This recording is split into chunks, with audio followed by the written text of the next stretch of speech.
دلوقتي خلصنا الغدا بقى، فلازم ننزل البول ونجربه.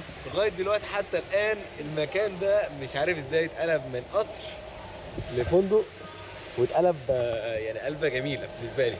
بص دي برده الاوض برده نفس الكلام، بتشوف الميه على طول. هنا برده في حاجات شوي وايس كريم والكلام ده كله تبع الفندق برده. هنا المكان مش بعيد خالص، المكان قريب جدا من بيتك، بالظبط 25 دقيقة او 24 دقيقة.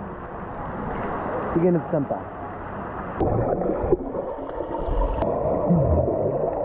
بصراحة يعني حتى الآن في المكان أنا مستمتع، يعني مستمتع جدا إنك تقريبا قاعدين في حاجة قديمة جدا، حاجة الأفلام كلها اتعملت. يعني ده فيلا اتعمل فيها أفلام هند رستم، والناحية التانية فيلا اللي كان عايش فيها يوسف وهبي الناحية التانية. فأنت عايش في حاجة قديمة جدا لغاية دلوقتي بتعيشها لسنين طويلة.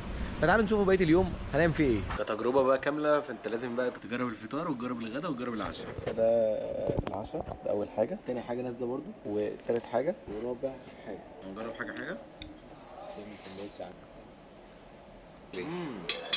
خطير، يعتبر دايت، يعني أنا بالنسبة لي ده دايت. دي حلوة يعني بصراحة، غير الصبح حاجة ودلوقتي حاجة تانية. في نص بيت عندك كمان سلطة التونة بالبيض. بصراحة ميكس غريب، يعني أول مرة أدوق بصراحة. في نهاية الفيديو الفندق حرفيا كان جميل جدا، كنت مبسوط ان انا عشت في عصر قديم شوية. هل يستحق الزيارة؟ بالتأكيد يستحق الزيارة جدا. متنسوش في آخر الفيديو تعملوا لايك، سبسكرايب، كومنت لو عجبكم الفيديو، والسلام.